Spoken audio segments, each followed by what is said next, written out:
Welcome to Crime with Kylie Scary Stories. Tonight, I have some stories for you with the theme of stalkers. These stories might just make you check the locks one more time. I first saw her on a cold November evening, walking home alone through the dimly lit streets.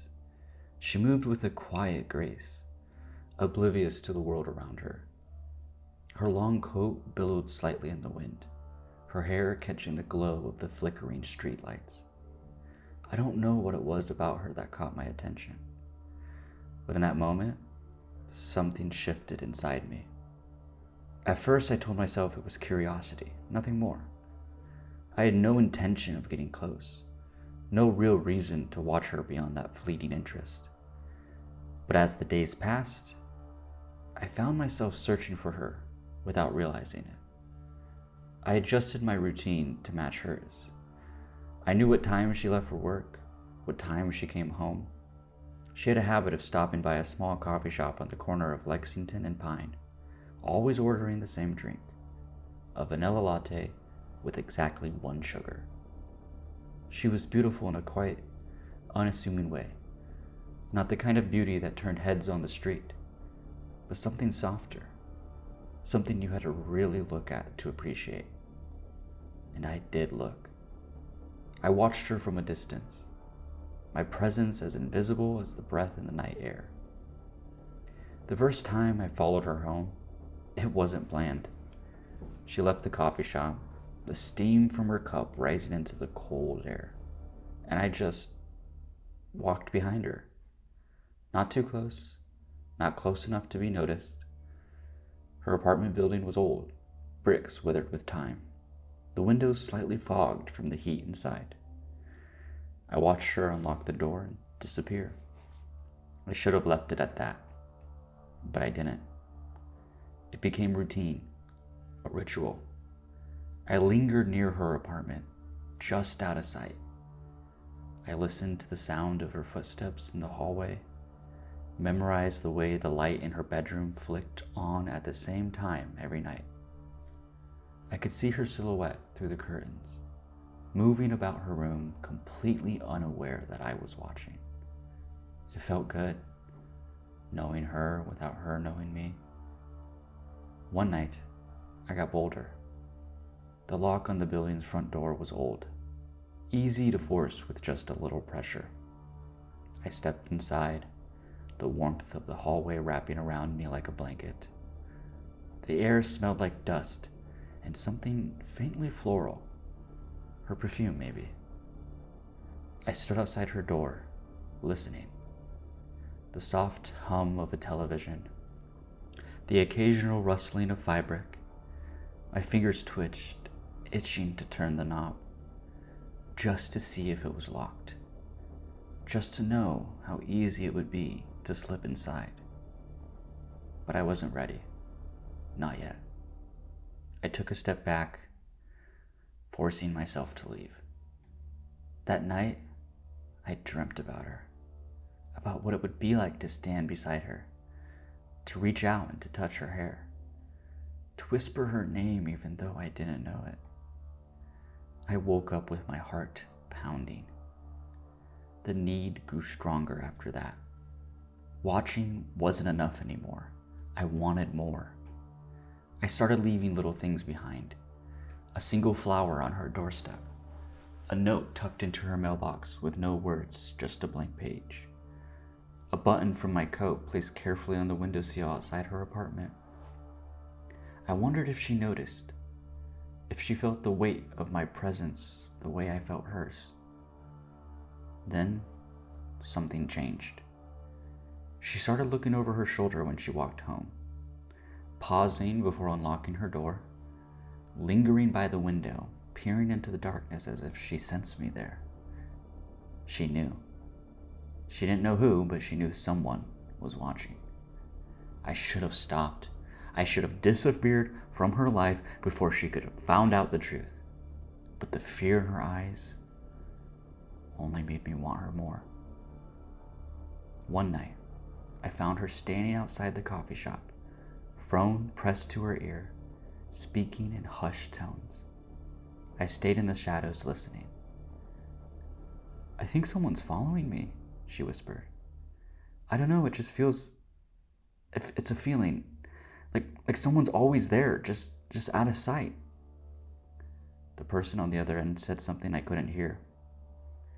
"No, I haven't seen anyone," she said. "But I know I'm not imagining it." She was scared. It made my pulse race. I had to be more careful, more patient if I wanted this to last. I couldn't rush. That night, I stood outside her building longer than usual, staring up at her window. The light was off, but I could see a faint outline of her curled up in bed. I imagined slipping inside, standing at the foot of her bed, watching her sleep.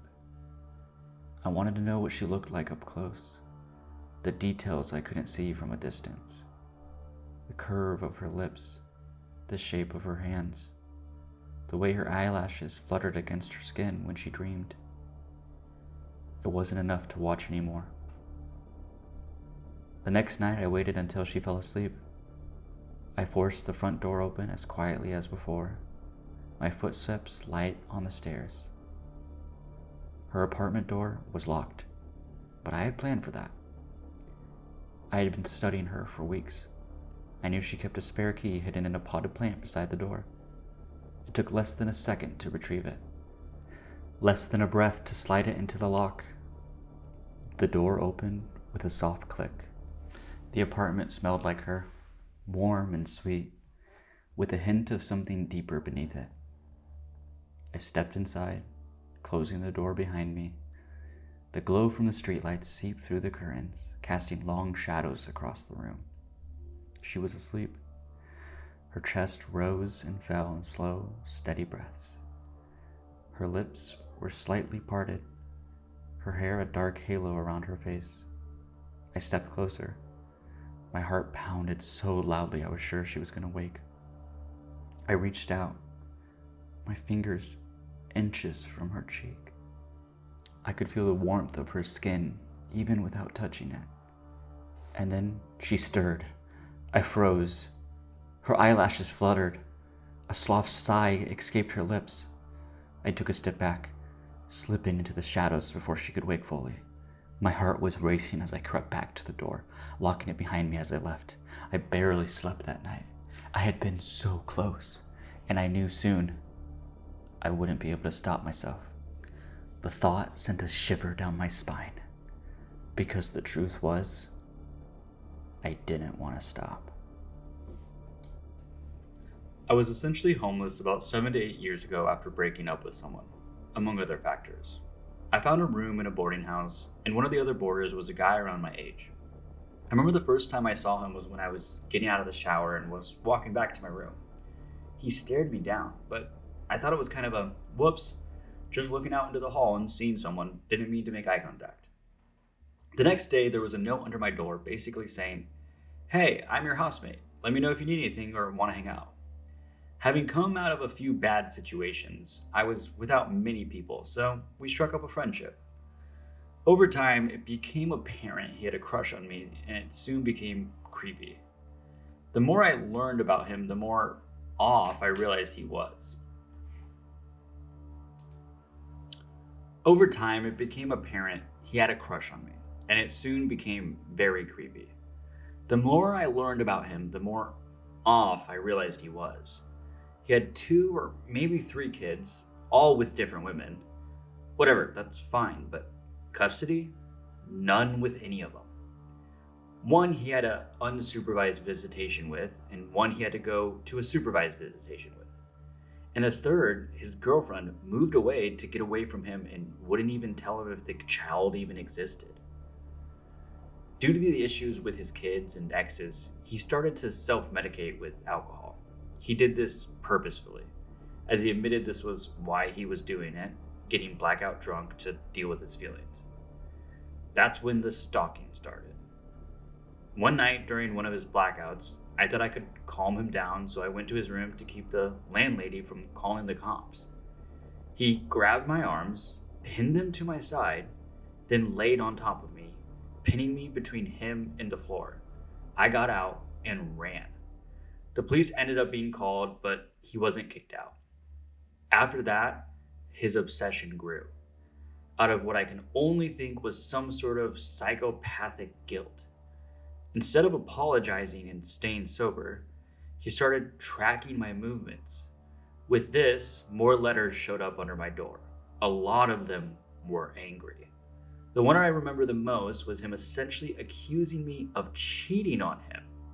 It was like a rambling manifesto with things about how he knows I must be lying to him about having a boyfriend now because he left a cigarette between my door and the door jamb, and because it wasn't crushed / didn't fall out, that meant I never came home and I had to have had a boyfriend. I was staying the night with. And his reasoning being because he left a cigarette between my door and the door jamb, and because it wasn't crushed / didn't fall out, that meant I never came home and I had to have had a boyfriend I was staying with that night. This would then have been followed by strange text messages telling me I deserve everything bad that happened to me because I apparently used him, which was basically just, you won't be my girlfriend, so you're a user because I'm not getting what I want from you. I only lived there for about 5 to 6 weeks, but this started about a few days in and only ended when I finally said, just fuck it, and moved into a weekly studio that was far more expensive. I just got a job that had the ability to pay for it, and since I was genuinely afraid for my safety, I made sure to leave when I knew he wouldn't be there. Oh, and the ex I mentioned at the beginning of this, he was also actively threatening me during this time period. I had him blocked on everything, but the guy found a loophole by sending me songs on fucking Spotify related to what he was mad about that day, with messages attached to them so he could actively berate me. When I was about 19, I met this guy who worked at the subway near where I worked. He was a nice enough guy and he took me out on a date.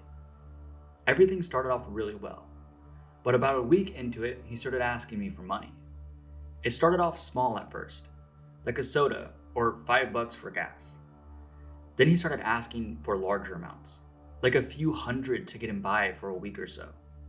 I never gave it to him, but he started wanting to move in together within about 2 weeks of dating. When we would go out places, he started doing very weird things. He would start screaming in public or singing nonsense at the top of his lungs. He would always play around afterward that it was just having fun, but it was weird and embarrassing to be seen with him. Also, my dog, who loves everyone, would not let me near him. I've never seen that dog so much as growl at another person, but he would try and bite anytime he got near me. By the end of the second week, I broke up with him over the phone. I normally don't do that, but at the time, his erratic behavior made me nervous. He completely flipped out. He started showing up where I worked to the point where my manager had to ban him from the building and coworkers walked me to my car.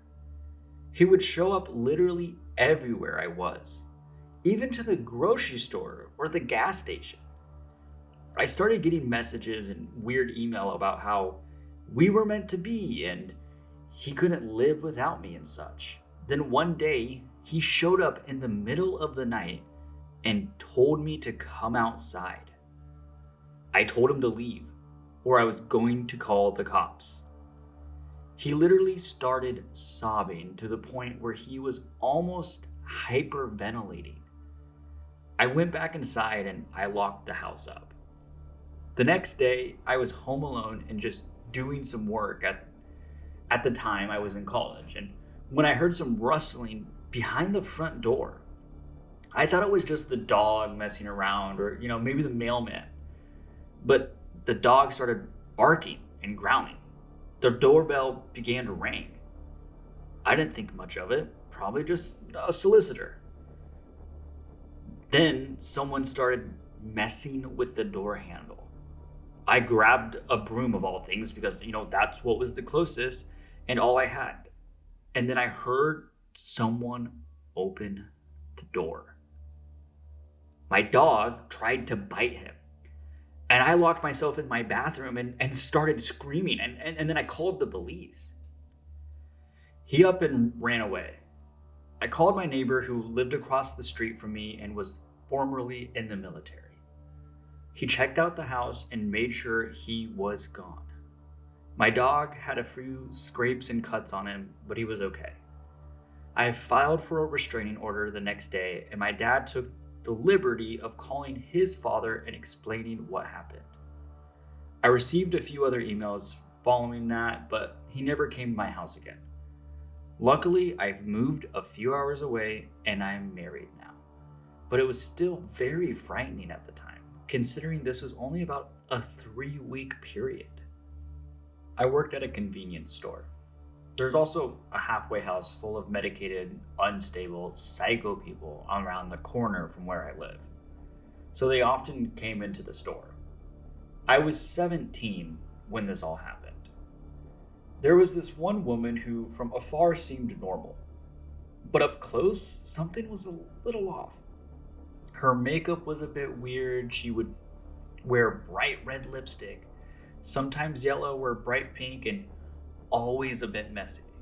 She always wore the same thing and walked around like she was slightly confused. I remember the first time she entered the store, she bought a 30-cent pack of gum with a $10 bill.